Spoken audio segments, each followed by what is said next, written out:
and that drives a lot of change. That the quarterback in college football can take you to new heights. It can take you to misery. It means a lot in college football, especially high level college football. The teams go as these quarterbacks go. Yep. And in the SEC, you've got a ton of, star-studded play at the quarterback position, but even at the 2 and 3 deep, a lot of hyped players. Maybe we'll get to see them play early this year. But just going down the list and starting in the SEC West, we'll start with, like I mentioned before, the big dog that everyone kind of gravitates to in the SEC, and that being Alabama. I hinted to it at the very beginning, but the new quarterback situation, Bryce Young is gone, and there's really 3 guys that are up for reps with the ones. Had Jalen Milroe start a couple games last year with Bryce Young injured. He played well, but not so well that it was a foregone conclusion. They have a highly touted recruit in Ty Simpson, looking to get on the field for the first time, really. And then to a lot of folks' surprise, after the spring game this year, Nick Saban went out and got another quarterback, only fueling the fire of, who's going to start this year. Some uncertainty there. Another quarterback who is following the new offensive coordinator to that school. So the timing and the circumstances around that definitely draw some questions on Nick Saban's thoughts. Maybe it's for healthy competition. Maybe he didn't like what he saw during spring ball. I think those are questions that are still being answered. They're still yet to name the starter. Well, I guess we'll see here probably in the next week as these teams really get ready for game week. They're going to want to name the starter and give them all the first team reps here coming up by the end of next week for sure. Yeah, most teams have had a chance to get one scrimmage under their belt here in the fall. So some of those rumors are starting to circulate, but there's a lot of folks still holding out. And this is one of those quarterback competitions that we still don't have a ton of clarity on. All 3 of them are obviously capable of some pretty big things. All 3 of them would probably start most other places in the country. So it's tricky. They're different kind of players, and we saw a lot of what Jalen Milroe did last year. He's a dual threat through and through. He loves to run the ball. It almost looks as if he wants to do that first. I think that's something that the coaching staff was trying to get after with him in the offseason, was working through his progression, staying in the pocket. But he's a dynamic playmaker with the ball in his hands, throwing or running. So if they can refine some of that stuff, I don't see how anyone else can match his physical profile. But again, Tyler Buchner in his few starts that he got for Notre Dame before getting injured last year, he looked the part. He played really well, made good decisions with the ball. I think he's a good steady hand to have there. But it's a really interesting quarterback room. I don't necessarily think there's a wrong way to go. Yeah, I think it'll be interesting. The biggest point of interest, I think, is just Buckner coming in with Tommy Rees. He knows the system already. There's some of that familiarity, which gives him a little bit of a leg up, but obviously not the athlete that Milroe is. I think this is a 3-way quarterback battle, but I think we'll probably see it narrowed down to those 2 by the end of the fall camp. But I think what Alabama really shockingly, kind of surprisingly needs, they didn't have this last year, and they've kind of just been used to just the riches flowing out of there, but they didn't have that playmaker to go to and just was going to take over a game. Bryce Young did a lot of the heavy lifting. He had guys open, but they didn't have that Devontae Smith. They just didn't have that name that really took over games as much last year. There's plenty of talent on the roster, plenty of guys that can step into that role. But looking to see who that is, especially with a new starting quarterback. Yeah, and it's a lot of chemistry based there, right? They obviously have the bodies, they have the talent. They were missing a little bit of more seasoned talent last year, especially at the wide receiver spot. And then they ended up getting a gem with Jahmyr Gibbs in the backfield, but he was a transfer, so he only had the 1 year at Bama. But yeah, you hit the nail on the head. Where do they get that production? I think a lot of Alabama fans would probably argue that a lot of that blame falls on the offensive coordinator, Bill O'Brien. There's a lot of resentment for the OC and the DC last year. So He's won them a national championship before, so I don't think it's. Hey, it wasn't last year. That's how it is in Tuscaloosa. I'm telling you. But no. So you mentioned it earlier. Tommy Rees coming over from Notre Dame, kind of some young new blood, and then Kevin Steele's coming over on the defensive side as the DC, which is an interesting hire. He was actually the first defensive coordinator there. Yeah, with the first championship run that Nick Saban had at Alabama. So it's been a while, but a little bit familiar. I'm sure the facility looks a lot different from the last time he was there. But yeah, so some new faces in there. But then, yeah, like you're talking about, playmakers. Who on the outside is going to go up and make those plays that we've seen from, I could rattle off names for a month: Devontae Smith, Jerry Jeudy, Jamison Williams. There's a precedence of who's making those plays at Bama, and there's always somebody there on the outside, if not two or three people. But yeah, they've got a lot of folks ready to step up and fill those spots. I think, what do we know about Alabama going into this year? One, first and foremost, they're going to be supremely talented. The offensive line and defensive line at Alabama is strong year in and year out. They'll be able to run the ball on offense, and they'll be able to stop the run on defense. That's what we know about every Nick Saban coach team. It's been that way for, well, since he's been there. And what guys are going to step up is, I think, the question, and which guys are going to be stars. I think on the defensive end, Dallas Turner's probably primed for that. Kool-Aid in the back end, he's going to be there. He's going to be making plays back there. But what happens on the outside, on the offensive end of the ball? But until somebody knocks them off and tells me otherwise, Alabama's going to be top of the SEC West. They've earned that right. So Yeah, and I don't disagree. I have them second, and we'll talk about the team I have them second behind here shortly. But yeah, as far as who they've got there, they've flashed. They've got a lot of receivers and a running back that have kind of put some stuff together last season, both on the field and then this offseason. But Kobe Prentice, Ja'Cory Brooks, Malik Benson, those are all some supremely talented wide receivers. They have some of the same physical tools of some of those guys I mentioned earlier, talking about the Judys and the Jamison Williams. But we just haven't seen it on tape on the field on Saturdays yet. Flash is just not the whole package. So if one of those guys can put that together, then that will help whoever the quarterback ends up being. And then Jace McClellan will probably be taking over the lead back role. He's a little bit different player than Jahmyr Gibbs. There's not a lot of players quite like Jahmyr Gibbs, so it'll be a little bit different approach. They do tend to take a sort of more of a committee approach than some other teams do, but they do like to have that lead dog. I think Jace McClellan will do a good job for them this year. There's some other teams that could challenge, but until week 4 or 5, I'm not willing to give that top spot in this division to anybody else. They've earned that right with me. So that is completely fair. Before we move on, I did want to at least call out a couple folks. You mentioned Dallas Turner earlier. This is a guy that has Heisman betting odds as a defensive end. Extremely talented. He's had a chance to kind of flourish under Will Anderson. He's been able to rush the passer kind of with a little bit less attention, but also a little bit less scheme working his advantage. They played him as a 4-yard deep linebacker on a lot of sets last year. Who knows? I think Kevin Steele will probably lean more towards just keeping him on the edge there to rush the passer. We had a chance to actually sit down and meet with him and do an autograph signing with him last summer. It's just a really great guy, awesome personality, and I think he's primed for a huge season. He's top 5 draft pick odds as well, but expect big numbers from him. And then another guy on the defensive end, Caleb Downs, a lot of buzz on him out of spring ball and here in the fall. But he's a defensive back. He's most likely going to slot in as a safety, and all the way up to Nick Saban. Everyone's just saying this guy is exactly what we saw out of Minkah Fitzpatrick when he showed up at Alabama. And he's a really good NFL player, but if you remember Minkah Fitzpatrick in college, he was just about as good of a defensive back as it gets. So super high praise on him. I would expect him to get on the field early. But those are some of the guys that I expect to have big seasons. We touched on a lot of them. And I think that's all there is to say about Alabama. I expect them to be first or second in the SEC West. Jared, obviously, rolling with them at number 1. It's hard to bet against them. I think LSU definitely has a chance to challenge. I think that's a nice transition because I think we are rolling into LSU. They have a chance to really challenge at that spot.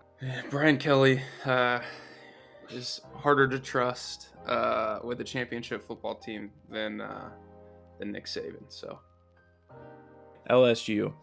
So Jared just talked about Brian Kelly being a little bit difficult to trust from his perspective. I actually think he's the number 1 reason why I think they will be holding the SEC West crown again and marching out to Atlanta to play in the SEC championship.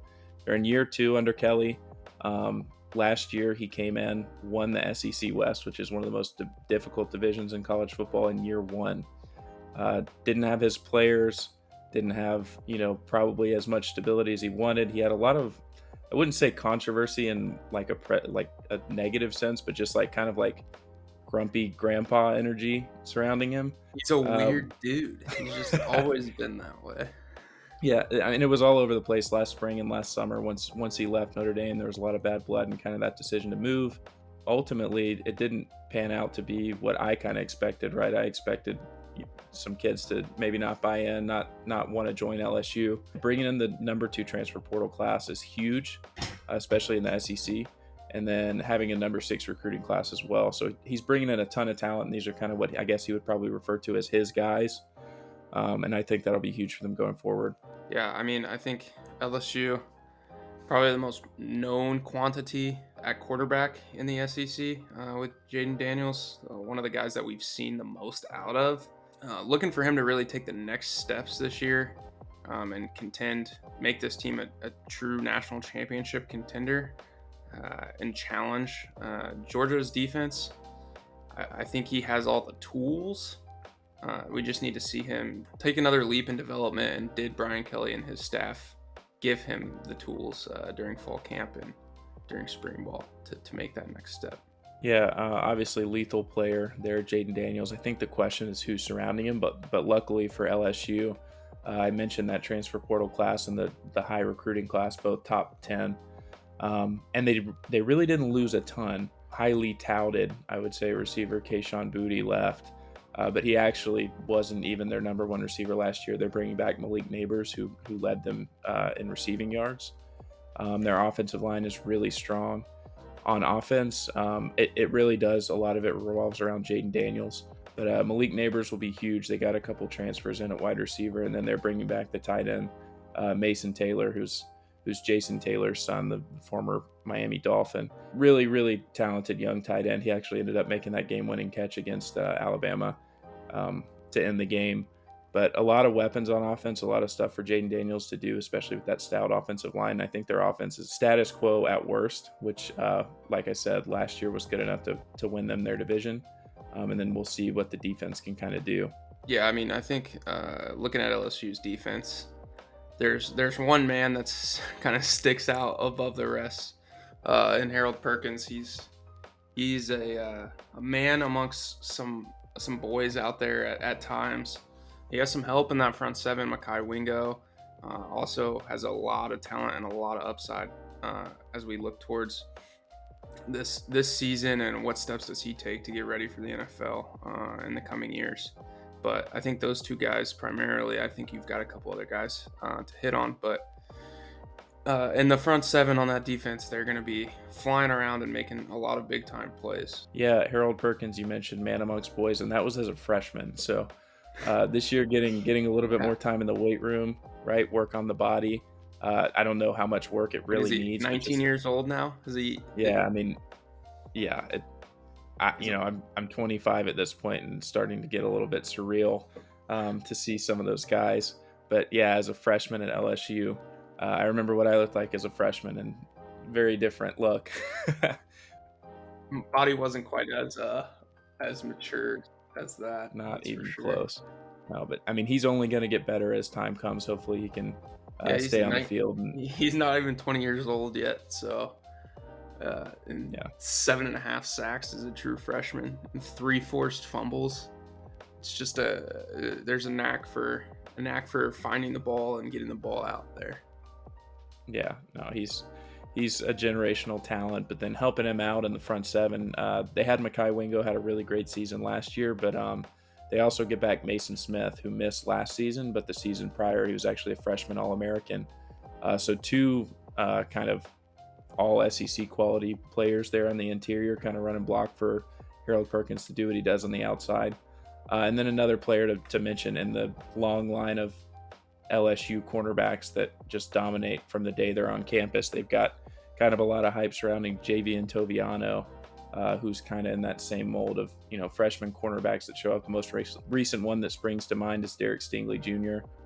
I don't know if he's to that level, but word on the street is that he's going to get a lot of run early on. Another example of LSU breeding that defensive back talent. Yeah, they're always going to have somebody back there in the defensive backfield, usually wearing number 7 in their tradition. his job will be a lot easier with that pass rush that they're going to have up front. So that'll make his life a little bit easier.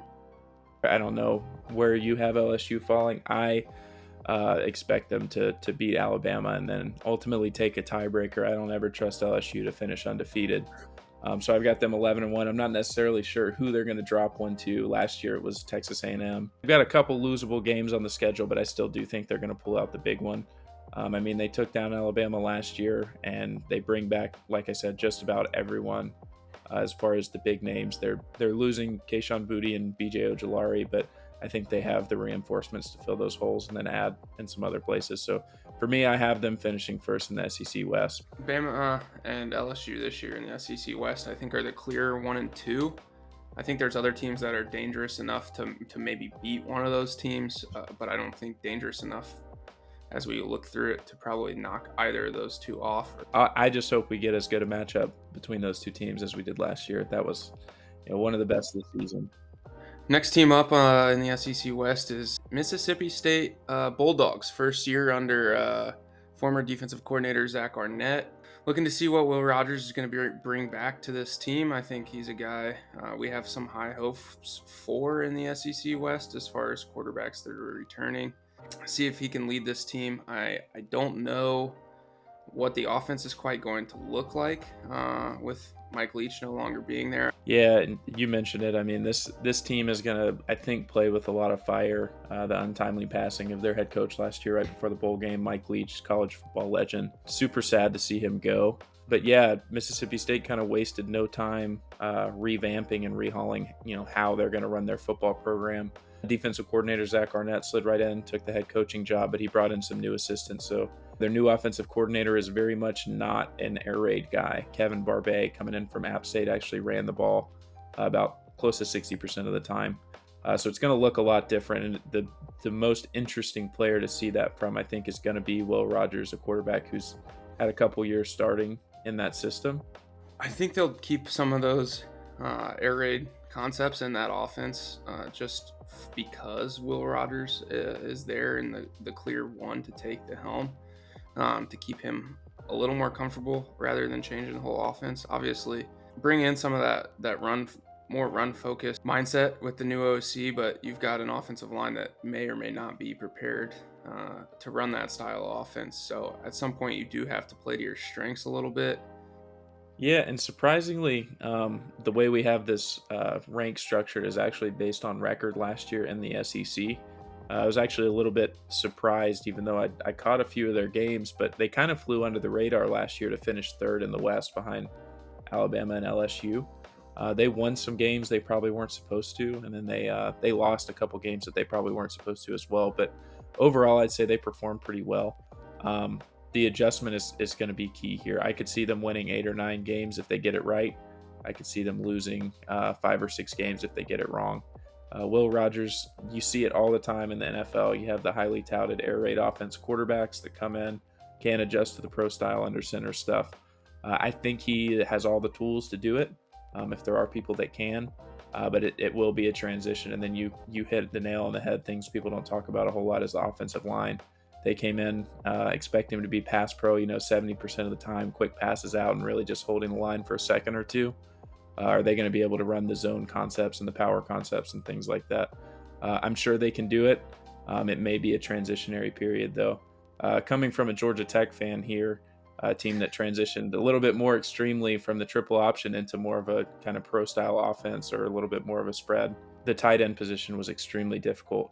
And they're still not there. And I think they're about 4 years now removed. They brought in a couple transfers. So Mississippi State brought in Rylan Goody from Georgia and Jorquavius Spivey from TCU. Both of those guys were, have some game experience, so that'll help them, but they weren't premier names, obviously, at Georgia. They've got Bowers, who kind of dominates that conversation, but Goody got a lot of playing time, more as a blocking tight end, so I think that will help. But again, that transition is really tough to get right. Yeah, I think what they do have, at least looking forward, kind of opposite of Georgia Tech, it's a lot easier for an offensive staff to take an offensive line that's maybe better suited to pass block and likes pass blocking and make them run blockers than it is to go the other way. they'll be athletic enough. It's a matter of, are they going to be physical enough at the point of attack, and that's something that can be coached to some extent.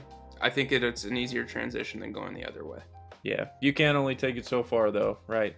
Yeah. I mean, guys are who they are. Some players to highlight. We talked about Will Rogers up and down. So I think we're good on that. But he's kind of the big name to track on the offense. And he's going to be working to build his draft stock as well. Kind of a under the radar guy who's put up some crazy stats in an air raid offense. If he can get the transition right into more of a pro style under center kind of thing, I think NFL teams will start to rave about him this offseason. And then on the defensive side, they've got an inside linebacker, Nathaniel Watson. Just a really steady linebacker, makes a lot of plays, isn't going to super wow anybody, but somebody that I would be shocked if we don't see him in an NFL roster next year as well. Yeah, I mean, I think this team, it's definitely going to be a transitionary year, and I definitely agree with you. So Will Rogers put in some tape in a more pro-style offense. It's only going to be a good thing for his draft stock, but I think you will see his numbers go down no matter what, just based on style of offense. So keyword, I agree with you. I'd say transition. I see, again, I said earlier, if they get the transition just right, I could see them winning 9 games. I don't think they're going to be competing for the top spot in the West. It's pretty tight this year. But I could see them going anywhere from 5 wins to 9 wins. So it'll be interesting to see this team. A lot of really fun players to watch. I watched a lot of their games last year. Always entertaining. But yeah, we'll see what happens with them next season.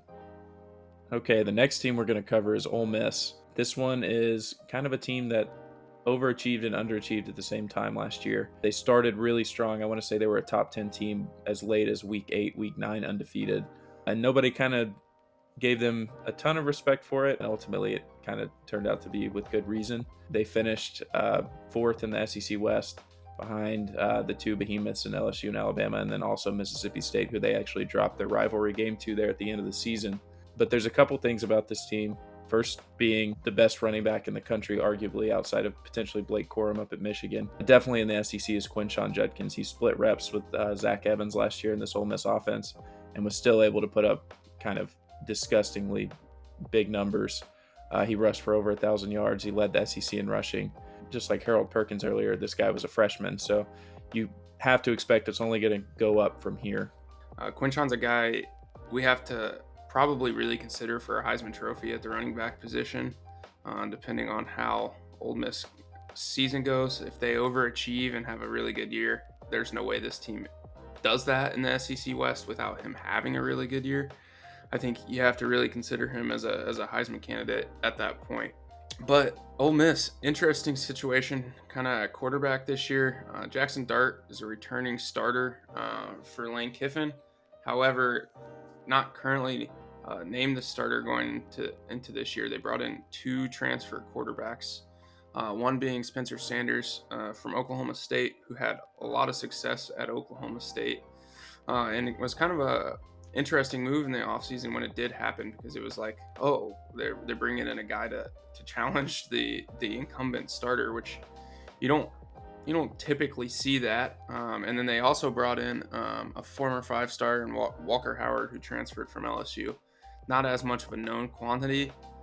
So that one, more standard with kind of what we're seeing. He probably thinking he will fill in for Jackson Dart here at some point. But Spencer Sanders was definitely an interesting move to transfer to Ole Miss with a returning starter at quarterback. Yeah, and there was a lot of confusion kind of surrounding that decision, especially from the Oklahoma State fan base. There were kind of a lot of rumors circulating, this was NIL related, what kind of his motivations were actually for leaving Oklahoma State. And then he held out for a really long time on his decision. A lot of the quarterbacks, even though his numbers would kind of put him atop the transfer quarterback rankings, a lot of quarterbacks made their moves before he did. So I don't think we've gotten the full story there yet. I don't know if we ever will.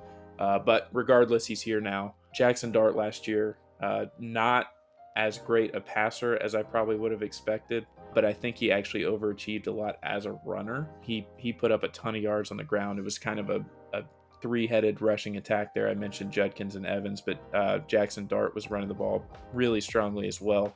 Flip side to that is that's what Spencer Sanders does extremely well also. With a little bit bigger frame, different style runner than Jackson Dart is. I think the thing that Ole Miss is looking for in fall camp out of Jackson Dart is probably to be some more consistency. He has the ability to flash and make those high level plays, but I think they're looking for some consistency, in which Spencer Sanders has had some up and down at Oklahoma State, but he's a guy, you know what you're going to get. There's a lot less up and down roller coaster type play than there was with Jackson Dart this past year. But I think if Jackson Dart's performing at that top, he can really flash. He can really shine.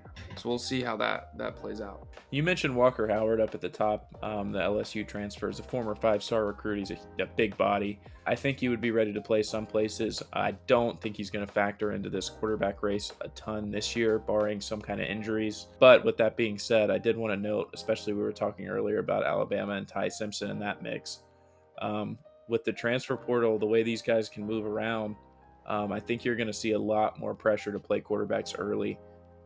This is a guy, 5-star, that came into LSU, thought he was going to have a chance to play pretty early. They ended up bringing in Jaden Daniels as a transfer, which obviously slipped him at least one spot down the depth chart. Decided he was looking for a new home in the offseason. No, discredit to him. Go get your money and go try to get somewhere you can play. However, I think that's going to be a lot more pressure on coaches, and Ty Simpson, I think, is a perfect example at Alabama. You'll see, we'll talk about the quarterback situation at Georgia later. Brock Vandagriff and Gunnar Stockton, both highly touted young quarterbacks that are going to want to play as soon as they can. And I think you're seeing that kind of across the country in a lot of these quarterback battles, if you will. There's a lot that are being kind of named three-man battles, but they're truly two-man battles with a young gun that I think the coaches are trying to get as involved and get as many reps with the ones as makes sense, to try and give them a bone to chew on, I guess, in a sense. Yeah, the pessimist in me would say they're running these faux quarterback competitions to keep the number 2 and number 3 guys who think they should be number 1s on campus for another fall, and ensure they've got the quality backup, and then also they may get the offseason to change their mind. Definitely true, and I think that there's some of that is they're gonna drag these battles out a little bit to try and challenge to really set up who's gonna win. I think the tricky part is these teams, these coaches, once they pick one, they need to give these guys a little bit longer of a leash, because typically a quarterback is not a position where you want guys on a short leash. They usually don't perform very well in that scenario. And you definitely don't want to split the reps with the ones during the season with the quarterback. So enough about the quarterback race. The other interesting piece for Ole Miss on the offensive side, at least, is wide receiver position. Not the biggest names coming out of the draft, but some pretty highly rated receiver prospects. Malik Heath and Jonathan Mingo both got drafted. They had some pretty big years and were really steady hands on the outside for Ole Miss. But what they did do, and I credit Lane Kiffin, is go out and utilize the transfer portal to the fullest extent. They got some guys you may have never heard of, but are some really talented guys who more or less dominated in the group of 5. So they got Trey Harris out of Louisiana Tech, Zachary Franklin out of UTSA. For whatever reason, last year I ended up watching, had to been 4, 5, 6 UTSA games. They were a really fun team to watch, and Zachary Franklin was a big part of it. Really, really talented wide receiver.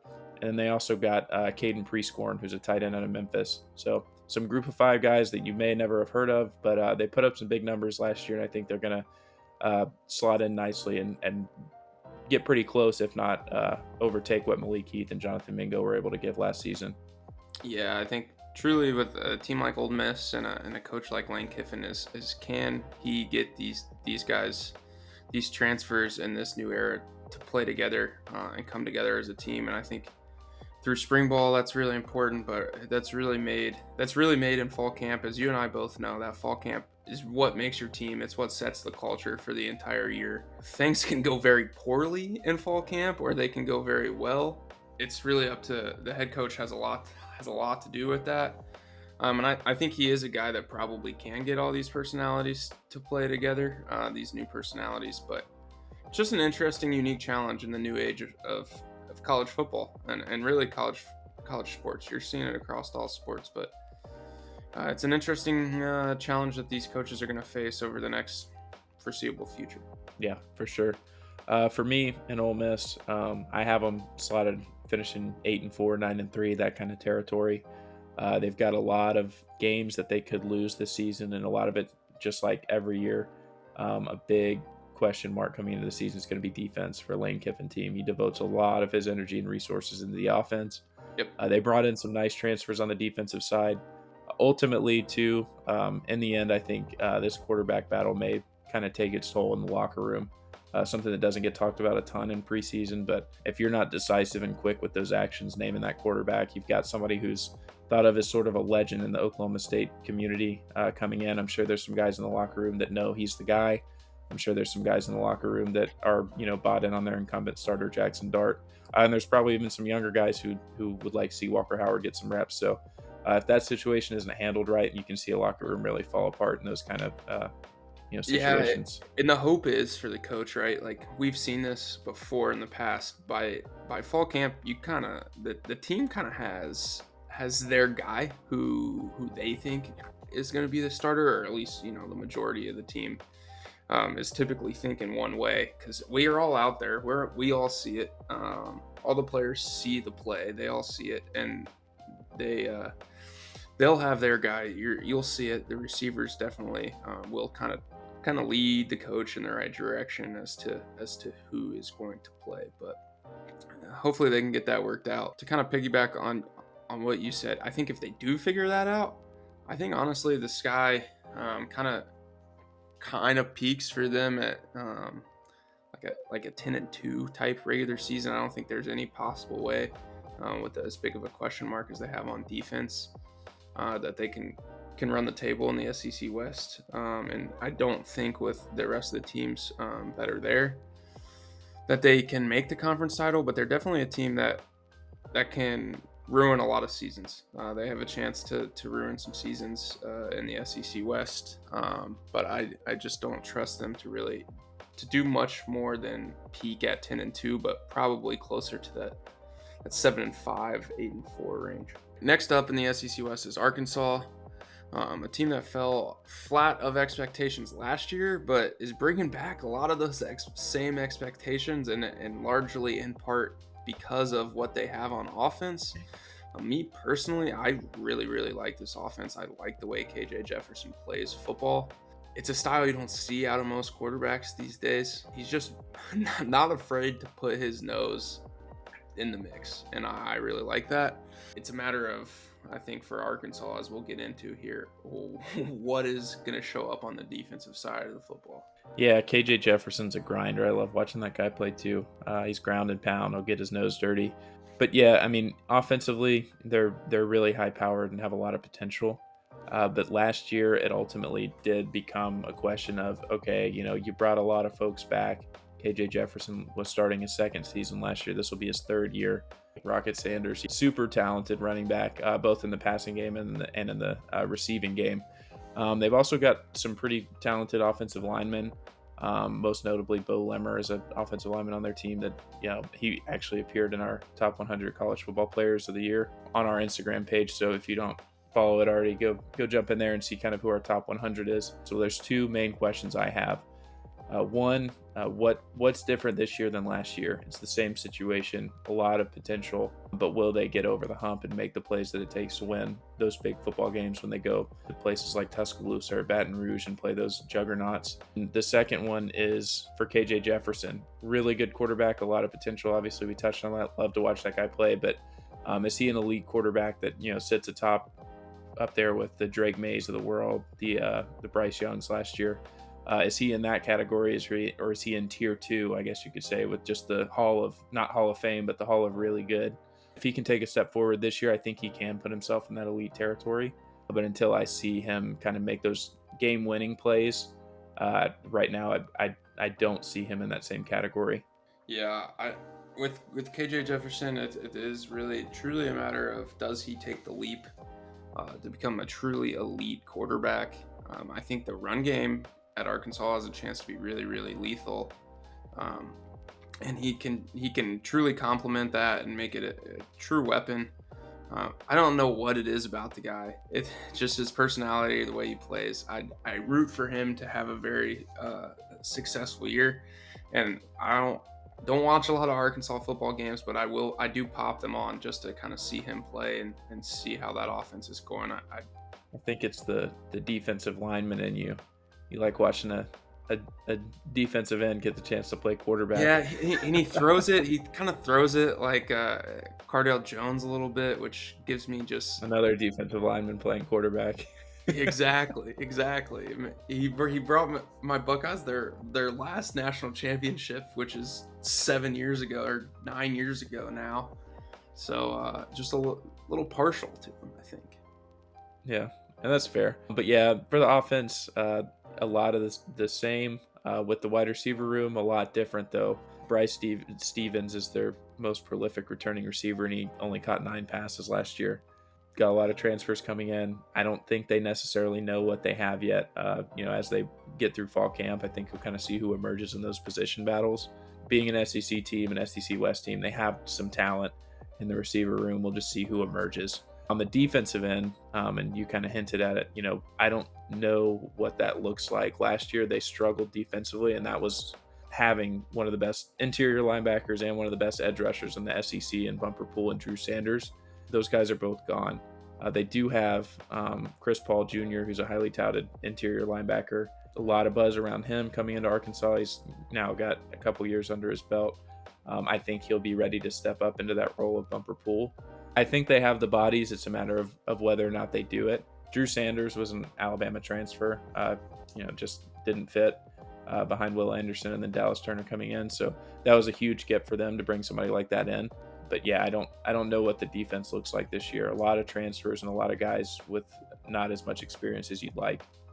Yeah, I think this team ultimately their demise is going to be just not enough firepower on the outside of their offense and just not enough to hold up defensively. I think as we go through the year, I have Arkansas kind of in the middle bottom of the SEC West this year. I don't see this as the year that they're gonna make that leap. Um, I would love them to. I think that would be a really fun season if Arkansas finds their way towards the top of the SEC West. But I think I just don't see that happening this year. I don't see enough there. But I mean, still got to play the games.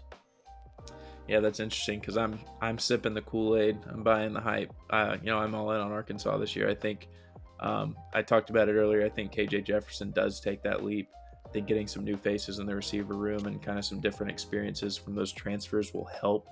I think Rocket Sanders is only going to be better this year, and he had a fantastic season last year. Defensively, I think a lot of those question marks might get answers in the form of some of those transfers they brought in, especially in the secondary.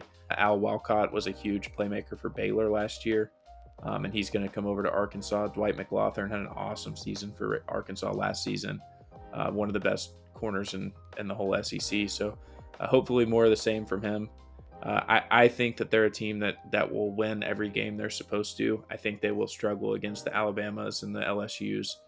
But ultimately, I think they have the firepower it takes to take down the Ole Misses, the Mississippi States, and they should handle Auburn and teams like that pretty handily. But that's what I have for Arkansas. I think they're gonna have a good season this year. I don't know if they'll be as good as I'm expecting because I kind of had the same thoughts last year. I thought they were going to be, that next team after I, Alabama.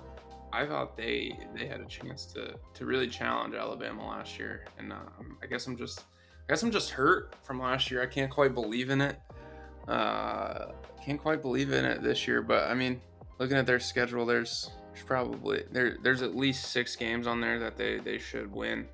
So we'll see how that plays out throughout the year. All right, the next team to talk about is, I think, pretty unanimously the expected last place finisher in the SEC West, and that's Auburn. They're bringing in their head coach, Hugh Freeze, who had quite a run in the SEC a while back, ended in controversy a little bit, but he put the pieces back together at Liberty, kind of built that program from the ground up, and is now making his returns here at Auburn. I think the question for him is, what should we expect? Is he still sharp enough to compete with SEC teams? He showed that, he could get 2 or 3 games on the calendar against some high-profile teams at Liberty and pull some upsets. But is he ready to face that SEC schedule again? I think he is. I think he's been kind of sitting in the corner waiting for his turn. And, he kind of had a reputation as the guy who beat Nick Saban when he was at Ole Miss. He did it a couple times. But I think that's a good hire ultimately for Auburn. A lot of people are probably not going to love it just based on the personality and some of his interpersonal history. Kind of a not a good guy. Maybe put him in the Urban Meyer category, in the bad guy category. Yeah, and that's totally fair. But I think X's and O's and on the football field, I think he's a really good hire for Bad Auburn. guys can be good football coaches. It's true. If Urban Meyer didn't teach you that, then I don't know who will. Kind of the big question marks, and a little bit of it's been settled actually, even since I took the show notes today. The quarterback competition. They brought in a transfer who has a lot of experience in Peyton Thorne. He's played a lot of games for Michigan State. Fortunately or unfortunately, he moved out to Auburn. I think a lot of Michigan State fans were actually secretly a little bit happy because he hasn't been the best quarterback there at Michigan State, but he is very experienced. And then Robbie Ashford started a lot of games for Auburn last year. There was kind of some murmurs for the younger prospect Holden Garner to get some run this year. I think just as of today, really, Hugh Freeze kind of whittled it down to just being between Ashford and Peyton Thorne for that starting job. But don't be too shocked if you see Holden Garner get a shot later in the season, especially if the season goes as poorly as we expect. Yeah, he's definitely. I would expect him to get some run in some of the blowout games as well this year. Whoever the true backup is, I think they go to that third string pretty quickly just to get him some reps as they look towards the future.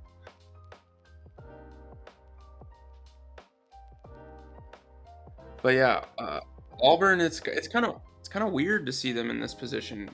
We got kind of used to them for being up there and competing for this SEC West title every year. I just truly don't think Hugh Freeze is ready to run from the front as he's going to have to at Auburn. As you mentioned, some success surprising people while at Liberty, but I think it's a totally different story when you're placed back in the SEC West. And really, do you have the Jimmies and the Joes to go compete in the SEC West? And potentially, yes, they do, but I just don't think that they have the star power at the right positions to be able to do that.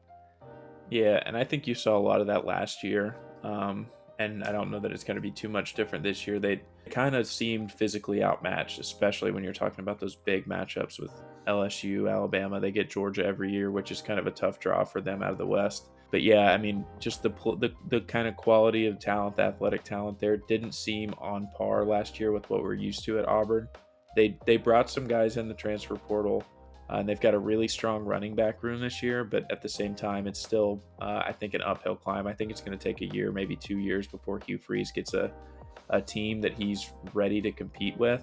The one thing that I think they're going to really excel at this year is running the ball. Jarquez Hunter played fantastically last year. Tank Bigsby obviously was a huge star for Auburn, but Jarquez Hunter kind of played number 2 for him last year, and he did a really, really great job. They've got a young guy in Damari Alston who's going to look like he's going to get a lot of carries this year, and he looks kind of ready for action as well. And then they actually brought in kind of a sneaky under the radar transfer in Brian Battie from South Florida, who's a little bit of a Swiss Army knife. He's pretty good in the receiving game. He's a great returner, and he put up over 1,000 yards rushing. Kind of one of the more smaller, speedy kind of running back molds. But I mean, Probably a guy you're going to see them try and get his hands on the ball on the outside, maybe bubble screen, kind of like that Z type H yeah, back type that role. yeah, but just however you can get the ball in his hands, just make it happen. Get the Screen ball in that passes and guy's things like hands because that. he can make some plays, and I think truly in college football, I think that's kind of what it's all about. Get the get the ball in the hands of your playmakers and let them make plays. But yeah, it'll be interesting to see what the team looks like under Hugh Freeze. I think we're both kind of on the train of, I don't think I see bowl eligibility in the picture for Auburn. Maybe if they didn't get that draw of Georgia every year on the East, they may finish with 6. But I think you're going to see a 3, 4, 5 win season from Auburn this year. But they're worth keeping an eye on. I think it'll be fun to see what Hugh Freeze looks like back in the SEC. Yeah, I give Auburn a chance. I'll give them a chance that they get to 6 wins, but would not be surprised if they do not make a bowl game. And I don't think that's a huge disappointment in Hugh Freeze's first year. I think maybe some Auburn fans may not really like it in the win now kind of culture that we're getting into, but I think next year and especially the year after, year 3 for Hugh Freeze is kind of a turning point.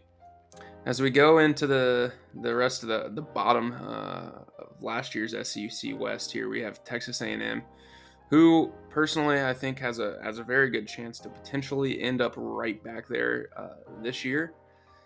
Texas A&M is a program under Jimbo Fisher that has, I think everyone can easily say, has underachieved from what they were expecting. I think there's a ton of question marks on this team. I think that there's not a lot of to go with the question marks. There's not a lot of answers in any category, and I think honestly the biggest question for this team is what is the record that's going to save Jimbo's job? Is it that Texas A&M as a program, especially in the days of NIL, there is a lot of money flowing in that area, and a lot of big donors for that school, and there always has been. So I think they would be a school that would be willing to pay Jimbo out of that contract. I think they've got some boosters that would pull that off, and are looking to really capitalize on NIL, which they should be able to. Big question marks for them personnel-wise coming in. They're one of the few quarterback battles that has two experienced guys who have gotten some starts under their belt with the team. Max Johnson and Connor Wegman both got some starts last year. The team actually performed really well with Max Johnson under center, and he dropped with an injury a couple weeks into the season. They went back to Haynes King, who's transferred off now. He's at Georgia Tech. Connor Wegman came in and showed some things that I don't think any of the other quarterbacks on the roster have the capability to do. But the questions with him are kind of, those experience questions. Is he making the right reads? Is he making the right decisions? But he has all the arm talent. My question is, Texas A&M massively disappointed last year, and they're coming into the season ranked again. Both of those quarterbacks got a decent amount of run last year. Is either of those two guys good enough to meet the expectations? That's kind of what you're getting at. Like, the question is 7-5, 8-4 season good enough?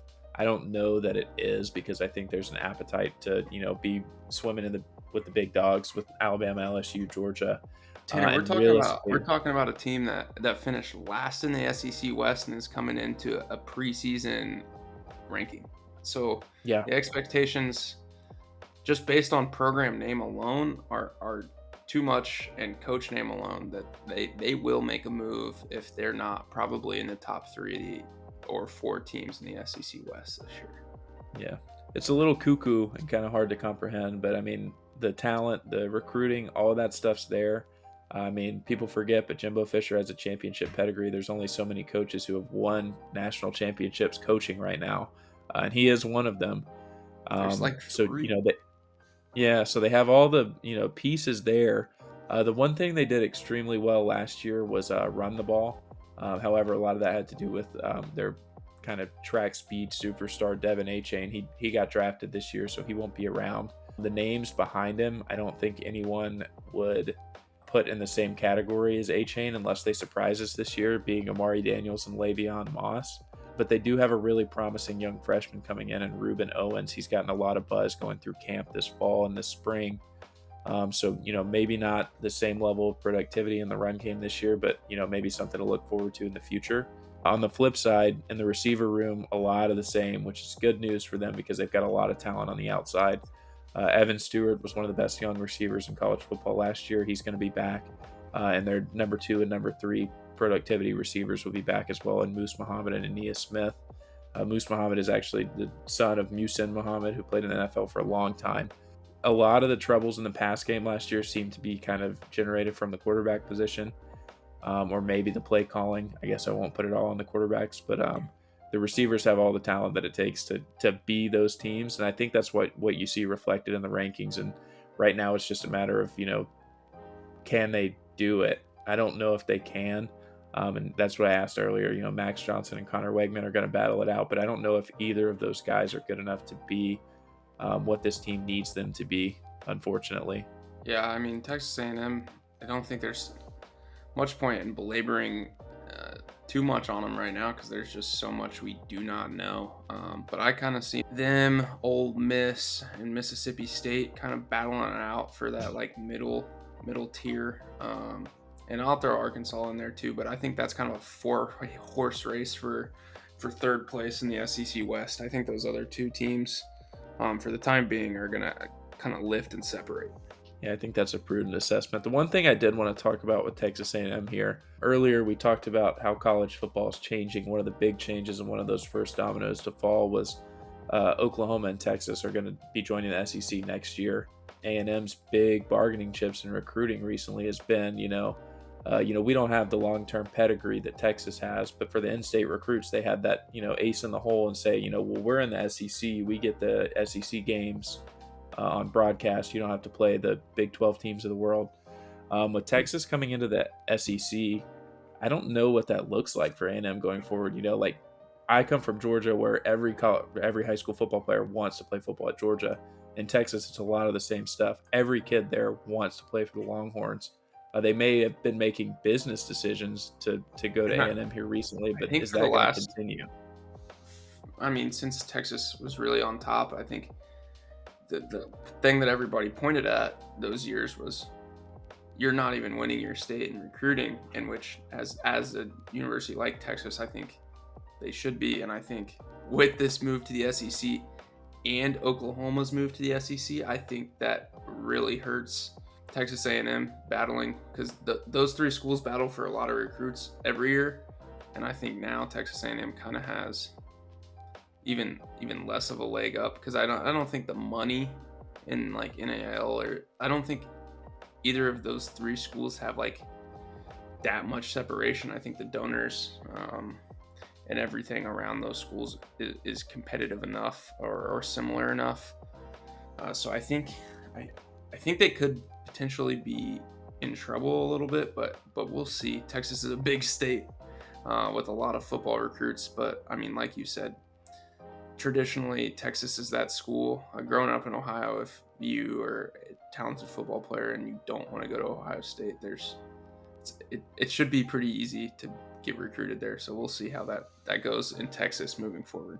We have made it to the SEC East, in which the first team I think is probably the overwhelming favorite in all of the country to be the top team across the country again, and I think it's partially due to they have proven over the last few years that they're a step above. I do think they got more of a run than people were expecting in the semifinal game against Ohio State last year, before kind of walking through that championship game. But UGA did lose some key pieces.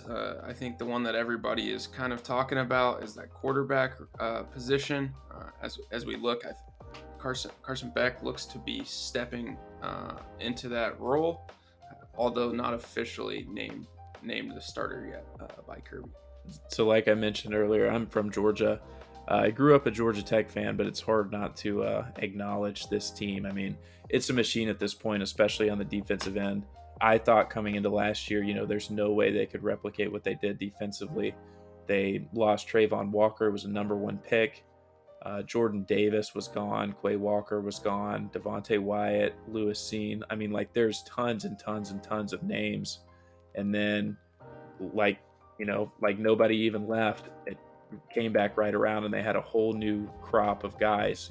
This year was Jalen Carter, Broderick Jones at offensive tackle. They had Nolan Smith, who actually didn't even play that much, was injured, and still a first-round pick.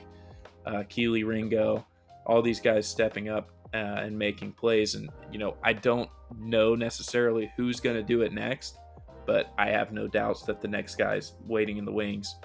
They do a really good job of getting young guys playing time, even in the midst of these championship runs. So, like, you won't see names you haven't seen before. It's easy to get guys in when you're up by 40. Yeah, well, that's true. There's not a lot of close games being played. Part of that's due to them being in the SEC East.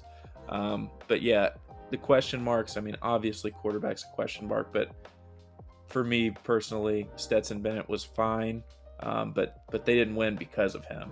I think they have a chance to potentially be improved at quarterback, in which should scare pretty much everyone in the country. If that offense takes a jump forward, I think still a very lethal team that's going to be tough to beat for a national championship.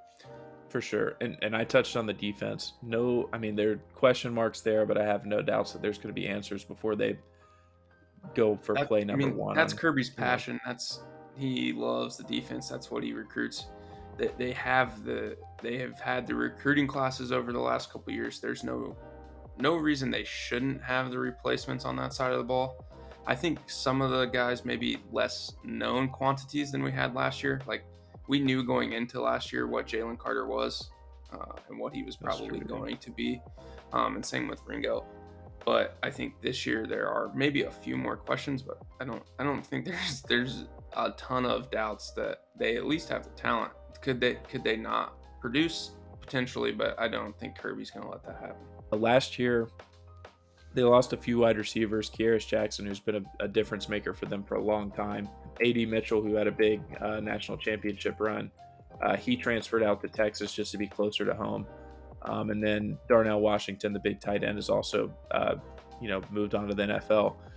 But right behind them, just like clockwork, they've got two huge transfers in. Ra Thomas coming from Mississippi State and Dominic Lovett coming from Missouri were both hugely productive receivers. Brock Bowers is still there, best tight end in the country, no doubt about it. Lad McConkey's a He's in Swiss like the Army knife top on the 10 for outside Heisman Trophy as a as a tight tight end. end. As a tight end. And I think just to like I kind of piggyback on how lethal this offense does have a chance.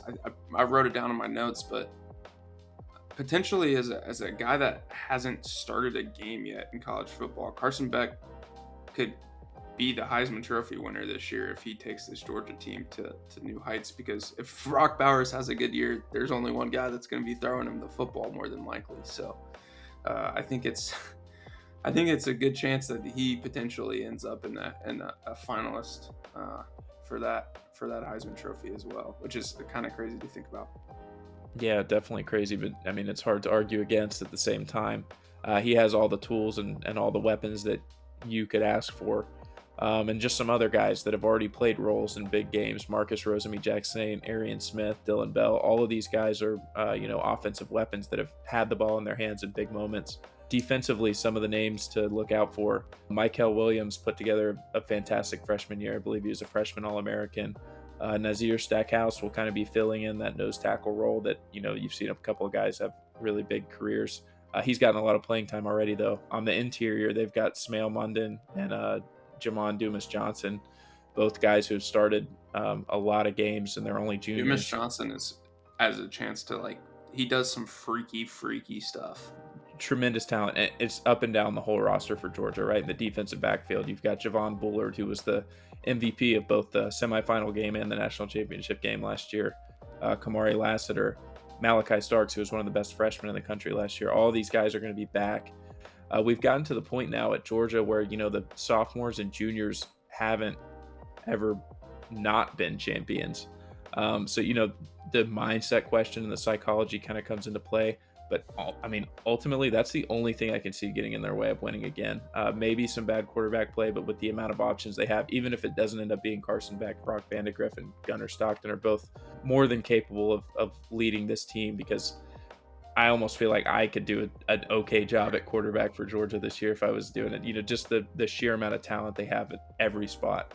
Yeah, I think that really the only thing that can get in their way is, like you said, do we get complacent? That I don't worry. Some of these guys only know how to win. And I think I've personally kind of dealt with this at times. Like when you're on a team that has a losing culture, it's hard to start winning. Winning is definitely something that you have to know how to do. And they clearly do not. But I also am curious if they did take a lump early. I don't think they really even have much of a chance to do that in their schedule. How's that mindset change? And then the only other real thing would be injuries at key positions. But they do have some depth, but obviously nobody typically if they have some key offensive line injuries, those are tough bodies to replace and can make things challenging on the defensive end of the ball. Their secondary depth is not been the strongest on the, like, especially at the cornerback position. They're that's probably the, I mean, if you have to pick a weakness on that defense, I guess that's where you go. Like, that defense is super strong, but injuries, key positions really is the only other thing that could be the demise. Yeah, so in week 3 they'll get South Carolina, who we'll talk about in a little while. At Most people home, probably won't. Yeah, it's at home, so most people won't see that as a huge threat. But people will probably remember last year Georgia had a little bit of trouble with Missouri, whether or not they took them seriously or whatever. I think is kind of the dude, question. this is like, I haven't really looked at their schedule like hard until right now, and they have a chance to like sleepwalk and be 7-0 going to a game against Florida in Jacksonville.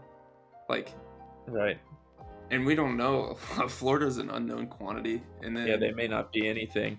and they I don't have. really don't see a big test for them until November 11th when they get Ole Miss. But the only one I know for sure is going to be a great game is going to be the following week at Tennessee. A lot of Tennessee fans felt like if that game had been played at Neyland Stadium last year, they would have had a much closer game. Yeah, So that's that because one's they one to keep came an in and eye out got on. shell shocked. It Yeah, looked like they were on the yeah, and beaches in Normandy when they got into that, and that game started last year.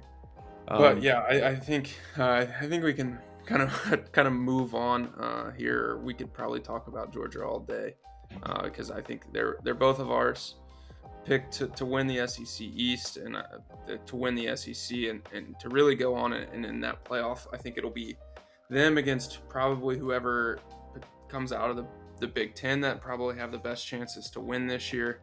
But I think they have a really good chance to get a third national title in a row here.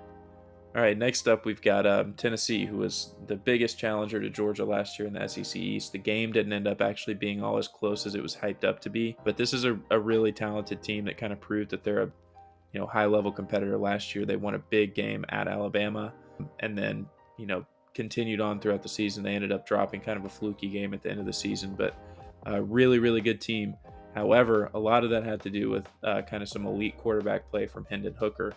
Joe Milton came in after an injury from Hooker and looked really good, but that's kind of been the story of his career. He's always looked really good. He's got a big arm. He's a really athletic player, but is he a good enough quarterback to run this Tennessee team the same way that Hendon Hooker did?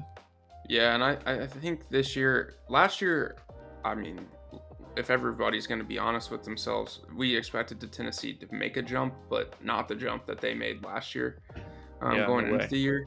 But I think this year they're clearly in that number 2 spot in the SEC East right now as we look to challenge Georgia to make a real run. I mean, that game already has so much hype that you can't get into Neyland right now for like less than almost $200, and the season hasn't even started yet. So if those two teams are undefeated heading into that game, it will be probably has the potential to be one of the best games in college football history. I know that's a big statement, but I think what Tennessee really hinges a lot on is the quarterback play out of Joe Milton good enough to be elite? Does he make that step? He's got a decent amount of reps between Michigan and now at Tennessee, but is he good enough? And does he stay healthy? They have some talent in Nico right behind him, but all reports out of fall camp so far is that Nico is clearly not ready yet, in which to be expected. He just got to school. Like, he's got a lot of growing to do. Supremely talented, right? But that's a tough position to be thrown right into. And I think the next big question mark is they have to replace 2 top receivers out of college football last year. Yeah, the receiver room is actually, it may sound difficult to do. They lost a couple of big star receivers, especially, their top Jalen Hyatt. receiver. Yeah, Jalen Hyatt. But the receiver room is going to look a little bit different this year. One of the kind of number one receiver that everyone's expecting to see is Brew McCoy. He got a lot of run last year. He was kind of their big guy on the outside, standing at 6'3", but this guy's a unit. I mean, he's really well built, and he put up some big numbers for them last year. On the other side, they brought in a transfer, Dante Thornton. I mean, this guy from Oregon, he's 6'5". So I mean, lining up with these two guys on the outside is never going to be a bad thing. And even though they did lose Hyatt, they have Ramel Keaton and Squirrel White as kind of some of those shiftier slot guys that I expect to play a big role this year. So even though they did lose a lot, I think they've got a lot of talent in that room, and And, proven talent too, with Brew and when you McCoy, look at Dante Thornton. college football, just if people don't know, like if you have two top tier big receivers that you can play out wide, that puts a lot of college defenses in a lot of stress because there's not a lot of college defenses that have two top tier cornerbacks that can really go play Climb on the the ladder. outs. Yeah, exactly. So and if you have to give those guys help on the outside, you open up the middle of the field for a one-on-one matchup or for the run game. So having two big imposing weapons on the outside is lethal, and if they can take advantage of it. But to do that, you do have to protect. And I think, Tanner, you had some notes on the offensive line. They've got to replace some key pieces as we move into this year. Yeah, so Darnell Wright was a really high profile offensive tackle for them, one of the best players coming out into the 2023 draft. Went really high. He's going to be really difficult for them to replace. And this is kind of where I see Tennessee's downfall. I see them kind of slotting in around the same places they did last year. Still a really good season, double digit wins, 10, 11 wins. I don't think they can get over the hump and beat Georgia this year, and it's that offensive line. There's not I don't know if there's any offensive lines in the country that can match up with Georgia's front seven. But at this point, I don't think Tennessee's ready to do that. I think that's something that Josh Heupel is working on. He brought in two pretty talented transfers, but as of right now, they always say you build your team to beat whoever's on top at the time. And right now, Tennessee's almost there. I just don't think that they're there up front on the offensive end to be able to get what they want against that Georgia defense. That's the tough part about college football right now, with Georgia being what they are, and being in their division. That's the only way for Tennessee to get out. So yeah, like you said, I think they should be able to make a pretty clean run through a lot of their schedule this year. But that game against Georgia is going to really stress them. I think they do have it being at Neyland gives them a much better chance to potentially to pull off that upset. However, you still got to play the game, right? So Yeah, the crowd can and only do yeah, so much. But like I said earlier, if they get to that game with one loss against maybe Alabama or Texas A&M early in the season, and Georgia comes in undefeated, Neyland Stadium is going to be absolutely rocking with like 100,000 plus people. That place gets wild. So it's going to be crazy. Next up from the SEC East is South Carolina Gamecocks. Kind of an interesting point in their Shane Beamer's tenure at South Carolina as we go here. I think last year, to be honest, I was kind of proven wrong. I was out on Spencer Rattler, and I was really down on him even through the first few games of last year. But they came back storming, and he came back storming towards the end of the year. And I think a big question mark for them and kind of how their season goes. I mean, they have potential to be that number 2 team in the SEC East this year if Spencer Rattler and that offense play the way that they showed they're capable of late in the season last year. But that's a big reach. We'll see. yeah. And South Carolina, I mean, the Beamer ball is in full effect, and I think the fan base is loving it. They're not entirely there, I don't think, as far as filling out the roster with the kind of players that you probably want to see. But they have some really, really high-profile players that are fun to watch. I have them slotted into that, 3 to 5 range, but I expect them to finish third in the conference this year, or on the east side of the conference at least. Offensively, you talked about Spencer Rattler. His number one target is also, a ton of fun to watch. Juice Wells. He came in last year as a transfer at James Madison, kind of lit the SEC on fire, finished all conference. Defensively, they've got Nick Emmanwori, Defensive back, this kid is huge. I'll have to look up his actual size, but if you just watch his tape, I mean, he jumps off the screen at you as a safety who stands at 6'4", 220 pounds as a safety, kind of roaming in the back, and I mean that's bigger than a lot of Sheesh. linebackers. Big He's guy, got and he that. can move too. So I mean, he's That's he's like one of Cam those freaks Chancellor that you type just size there. yeah, you do not get that off the store shelf. And as far as what I expect from South Carolina, they're still working on building this roster. They brought in some talent through the transfer portal. I think that'll be huge for them in the years to come. But Jerron Willis was a really high rated recruit. Came in from Ole Miss, a linebacker. Trey Knox is a receiver from Arkansas who put up fairly good numbers for them last year in the conference. So some proven talent there. Same with Nick Elksnis from Florida. And then the most interesting ones to watch, they've got a guard from Yale, and his name's escaping me, but he's kind of projected to start, which you don't see a lot of Ivy League guys making the jump up to the SEC. And then they've I don't also see got him a running transfer back. very often. No, yeah, no, you don't see a lot. Well, the academic quality's got to be a little bit of a dip from Yale to South Carolina. The one that I have my eye on is Mario Anderson. He's a running back from Newberry College. You've probably never heard of that college, but he's one of their all-time leading rushers at Newberry.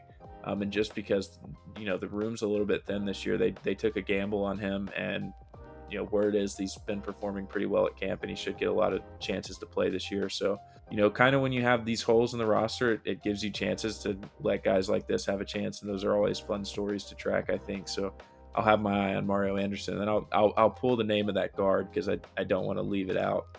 That's But if you have any other comments. No, I just to comment on the running back situation. Um, that's that is the good thing about what we've got with the transfer portal and kind of how college football is shaping up. If he comes out of Newberry College, in South Carolina, it was like basically with how teams are having two recruiting classes now every year, one out of high school and one out of the transfer portal. If he comes in and makes a difference for South Carolina, that has a chance to change his whole trajectory, life trajectory, really, depending on how the season goes. So that is the cool part of this kind of new age college football that we do have. I love the name drop. I know. But yeah, just to jump back, Nick Gargiulo, that's the guard from Yale that looks like he's gonna have a chance to secure a starting guard spot at an SEC school, which just awesome for him, awesome for Mario Anderson. I'm excited to see both of them play this year. But I kind of expect, like I said, I think South Carolina is a pretty solid team. They're well coached, and they play hard. So I see them finishing 3 or 4 in the SEC East, and I kind of favor them for number 3. Yeah, I mean, I kind of have to not stray too far from you. I just not a huge believer in what else is going on. I mean, when teams like Florida, we'll get to them, but when they're bringing in Graham Mertz, we have issues in the rest of the SEC East. Next up in the SEC East, we have Kentucky, a team pretty familiar to me. Grew up spending a lot of time in Lexington. My grandma actually lived there, so a lot of visits to Lexington, a lot of familiarity with UK and what that school has to offer. They recruit Ohio a ton, and Stoops, he loves to hit Ohio in the recruiting trail. So we'll see. This year, a lot of changes, especially at the quarterback position with Will Levis out and Devin Leary coming in from NC State. We'll see what they have to offer us this year. I haven't seen much in the offseason for them bringing in some dynamic talent on the outside, which is kind of what they were lacking on last year's roster as well. And it's kind of what they always tend to lack since Mark Stoops has brought this team into bowl game contention every single year. Kind of the big thing that sticks out for me with this Kentucky team is how bad their special teams were last year. They lost games on field goals, kickoffs, like all types of troubles in the special teams.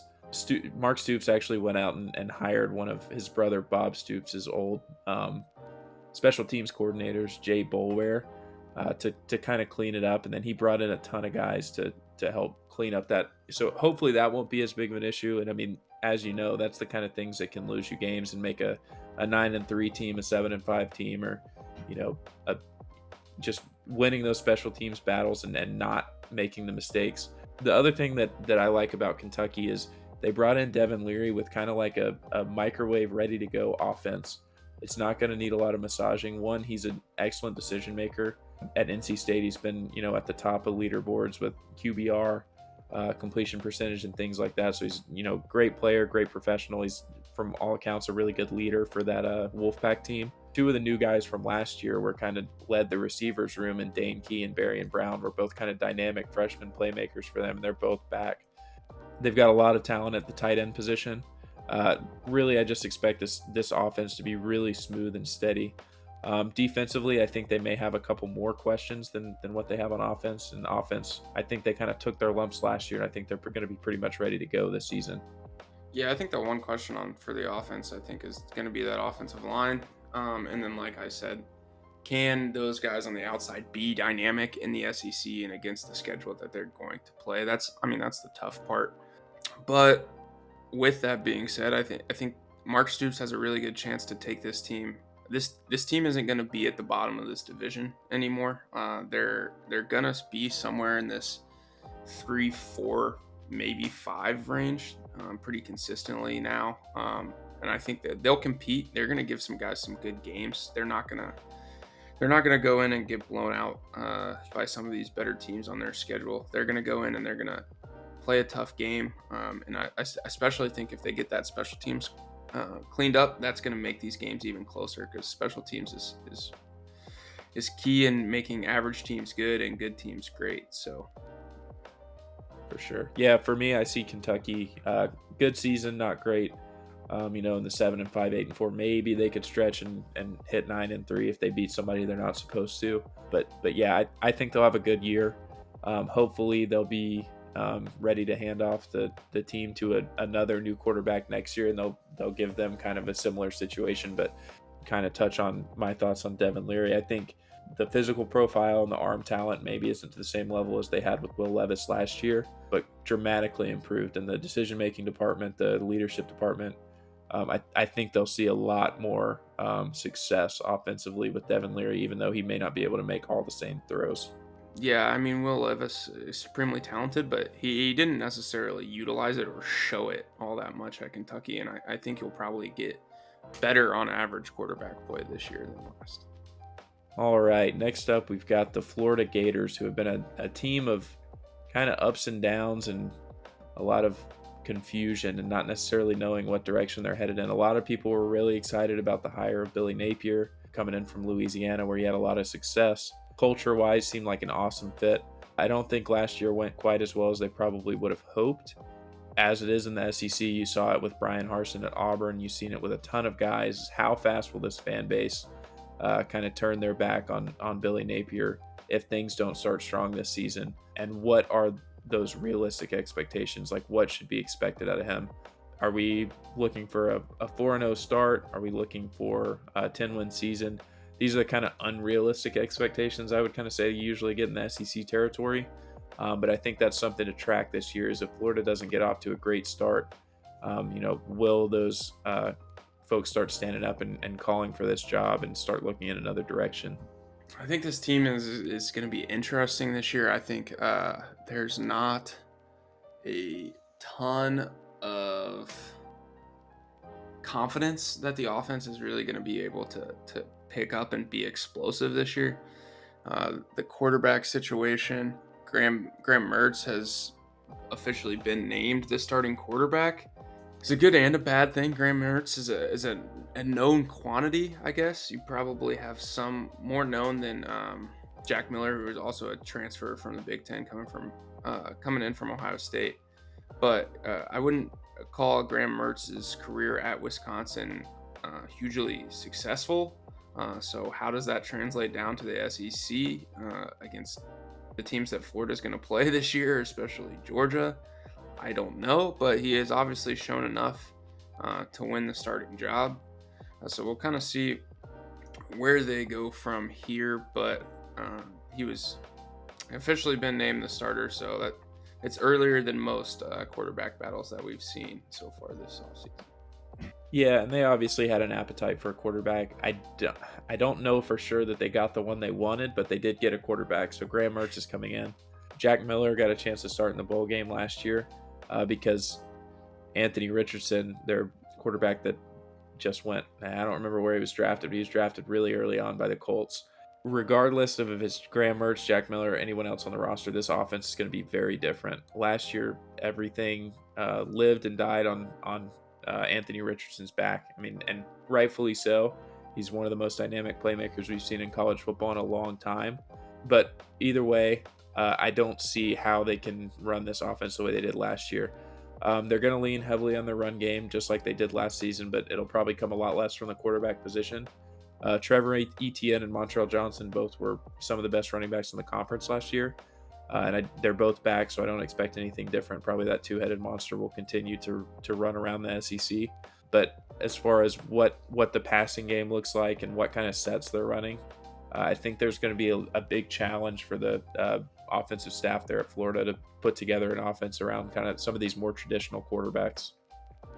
Yeah, and I do think I missed this in my discussion earlier, but Jack Miller has been battling injury, shoulder injury, throughout camp. So I think that made Napier's decision maybe a little easier or just a little different than maybe how it would have gone. So I guess we'll see if he does play himself back into some reps as the season goes on, once he gets healthy. But as you said, I think this team goes as they run the ball because I don't see a lot coming out of the quarterback room. And defensively, I expect there to be an improvement, mostly because I don't know if they could get any worse. Last year, they With so they much gave up the talent. most. They've always had a lot of talent on the defensive end. You kind of think of all the big interior defensive linemen they've produced, defensive backs and things like that. They've always had a lot of talent in those positions.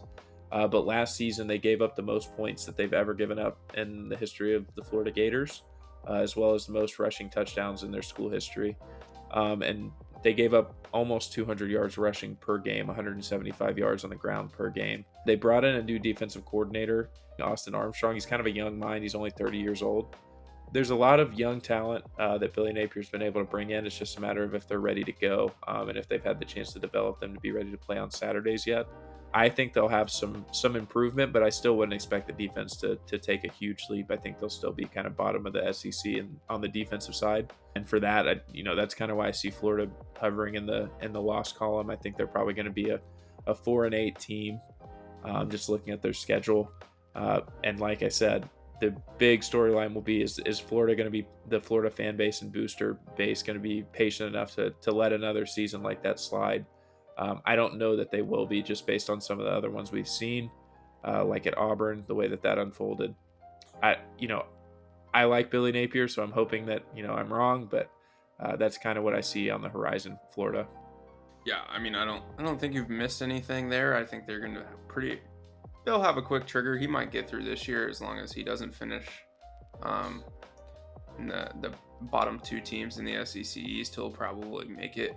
Depending, obviously, some of that has some style points to it. If it's non-competitive, it'll probably go a different way. But yeah, not much else to say on Florida. I think there are a lot of unknowns. I don't expect a whole lot from them this year. At best, they're fourth, probably fourth best in the SEC East this year. All right, the next team we're going to talk about is Missouri. Um, Missouri, I think, is going to kind of shock a lot of people last year. Everyone's going to remember them playing that really close game with Georgia that came down to the wire. They have a super, super strong defense. It was one of the best in the SEC last year. I think it'll be one of the best in the SEC this year. The real question I have for them is, can they get anything going on offense? I mentioned earlier their top receiver last year, Dominic Lovett, kind of got out of town and transferred over to, if you can't beat them, join them. He went over to Georgia, probably play a big role for them. Who's playing quarterback for them? Last season they had Brady Cook, who had a decent season. They put a lot of time on the recruiting trail and in the transfer portal into bringing in more talent for that quarterback room. Jake Garcia jumps out. He was a Miami commit, former 4-star. And then they've got Sam Horn on the team, who's also a 4-star that they brought in themselves. Whoever it is that ends up playing quarterback, I know that Brady Cook has dealt with some injuries in the offseason. So you're going to have to see one of those guys fill in at least to some extent this season.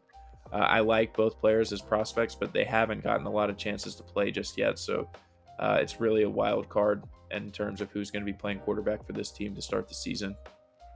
Yeah, I think not a ton to add to you here for this Mizzou Tigers team this year. I will say there's a very good chance, or not a very good chance. I would say Mizzou fans need to be wary. Mizzou, the team needs to be a little wary. Their out of conference schedule is one of the better ones, probably in the entire SEC. They've got K State on the schedule this year, Middle Tennessee State on the schedule Conference this year. champions. Yeah, I mean, it, it's no slouches really for them. So No. they could be in trouble this year, but it could turn out they could also. I mean, with that defense, they could compete in that division as well. Yeah, and another question for me outside the quarterback race is for Eli Drinkwitz, the coach there. What what is what is Missouri doing? What are they getting after?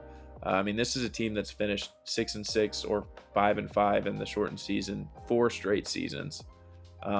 Like there's no progression either direction, which is good that they're not going backwards and they've been bowl eligible. But at the same time, I mean, this is a team that massively shocked expectations, going 10-2 in the or 10-2 and making the conference championship in their first year in the SEC, and it's only kind of been downhill from there.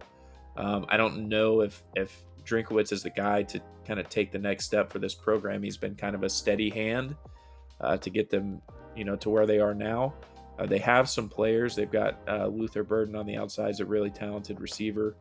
I just don't see them making the jump because they've had, it's been the same story every year. They've had good defense, okay offense. I don't see how it's any different this year. In fact, because of that out of conference schedule that you mentioned, It could be worse. I don't know that they're going to make it out of that unfazed. I think Kansas State's got to be favored to win that game.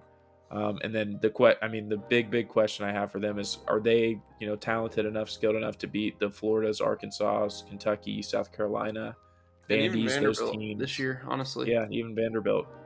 Um, I don't know that they're going to be able to beat all of those teams because if not, they're going to be looking at 6-6, 5-7.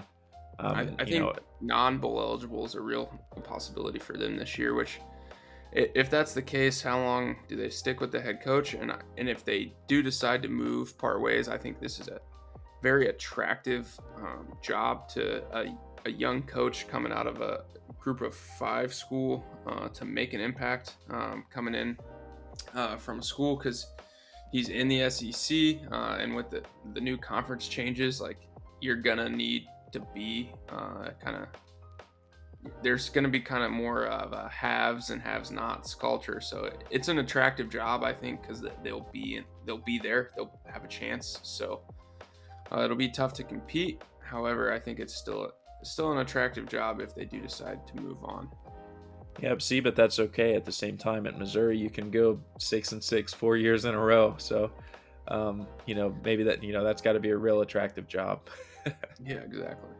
Last but not least, we have Vanderbilt coming out of the SEC East, and I know definitely not football, not necessarily a priority for Vanderbilt, but they do have some promise coming out on the offensive side of the ball this year with quarterback AJ Swan.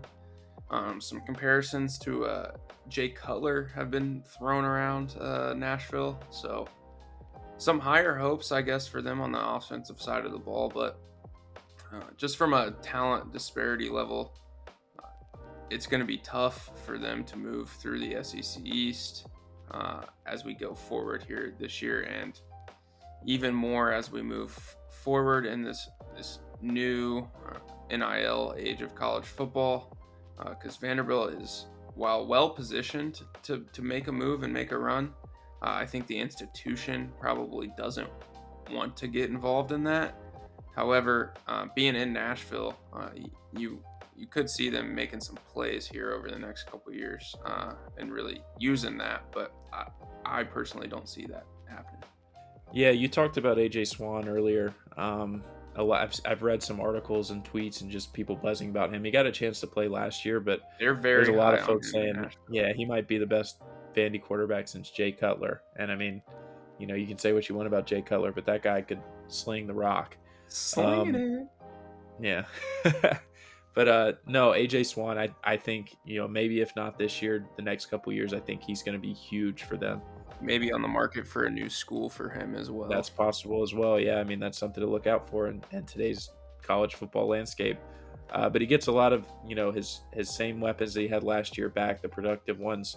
Offensive line wise, historically, Vandy has a difficult time, but this group actually has got over 70 starts between the five of them, kind of who the projected starting five is, which is better than usual. So, at least experience will get them somewhere. It's a big part. I mean, offensive line who's played a lot and seen the competition. Offensive line talent obviously is important and is key to taking you to certain heights, but being a savvy veteran, there's a lot of things you can learn in the college game, and as you move forward, that help you compete against more talented players. And honestly, um, when the game slows down up front, it's a huge deal. Definitely. So, that's the offense. Defensively, similar story to Florida. This was one of the worst defenses in the SEC last year. Part of that has to do with them playing SEC offenses every week. But at the same time, they've got a lot of room for improvement, and they've got some good young talent that should help them out in that department. Ultimately, for this team, and I mean, it's well documented, their goal is to make a bowl game. They haven't been to one since 2018. And they haven't been competitive really since James Franklin left, and even then, it's kind of arguable whether or not they were competitive in the SEC. To do that, assuming that they're able to beat UNLV and Hawaii out of conference, which I think is a fair bet, but nothing's guaranteed. Those are some decent Mountain West teams. They've got to win at least 3 of the following games. They take on Wake Forest at Wake. They get Kentucky at home, Missouri at home, at Florida, at South Carolina, and at home against Auburn. So for them to win 3 of those games is something that would be kind of out of character for them in the last few years. I think they may have a chance against Wake, kind of in that quarterback transition there. But those SEC opponents are the same people they line up with every year, and they haven't been able to make it happen. I personally think that Clark Lay has been able to, kind of gin up some new excitement around Vanderbilt. I think the players are bought in. I think they can get a few of those games, and I think they'll ultimately make it to 6-6 and make that bowl game. Something that I've been noting about Vanderbilt on their recruiting trail, something that they did a poor job of for a long time, but they've been recruiting the Nashville area really well. They've got some young players on the defensive side of the ball, and then a couple of receivers that are coming in from the local area that probably have grown up in the shadow of Vanderbilt, and they're tapping into that as a resource, and I think that will pay massive dividends for them in the future. Yeah, I think that they're going to have to do that going forward. I don't disagree with your season prediction. I am much along the same lines. So I, I think the question for Vanderbilt really is not necessarily this year, and I think we'll kind of leave it with this as we go. This new NIL, this new conference structure is just going to change everything, and kind of where do they shake out? How much is the university willing to buy into what they're going to have to be competitive? They've shown that they're not willing to this point, but this kind of changes the game and gives them. Honestly, I think it makes it easier for them to do it. But the problem is in Tennessee and in Nashville. Knoxville is only an hour and a half away, so most of that money and most of that time is going to the boys in Orange down the road. So. For sure. So for me, like I said, 6-6 is kind of I'm hoping to see them get there. I like their coach, I like their staff, I like a lot of their players. AJ Swan is going to be an exciting player to watch for a few more years. They just brought in a freshman running back who should carry a bulk of the load in the backfield, and Cedric Alexander. So a young, fun team. Hopefully they can get over the hump, get that bowl game, and keep moving forward. I wouldn't expect a ton. 6-6, I think, is kind of the ceiling for this team. If they get there, great. If not, you're going to see kind of more of the same in that 3-9, 4-8 range. But with all that said, I mean that is the last team per kind of the usual standard. Vanderbilt coming in tail end of the SEC. But signs of good stuff to come. But for us here at New Age Sports, I think that's all that we have for you today.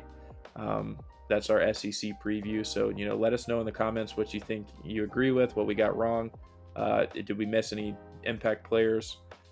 Any of that stuff, leave that down in the comments. We'd love to hear from our community.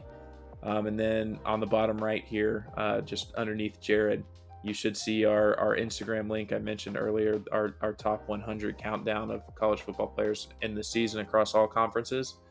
Jump on those posts and let us know what we missed, who we overranked, who we underranked. We also do regular player highlights and kind of give people a better idea of who these players are out on the field on Saturdays and do some interviews getting to know them. Jump in, check out those posts, get to know those players. So follow us on our socials. We appreciate you watching this video. Jared, you got any final comments? I would just say if you do get on social media and look through our other stuff, please let us know which one of these videos you want to see next, or anything you really want to see us do next. We're definitely going to do some more of these conference previews, but if you have one you'd rather see next, just let us know, and we'll take a look and we'll try and get that one done first. But anything else you want to see, just let us know, and we'll try and get that done. We are men of the people.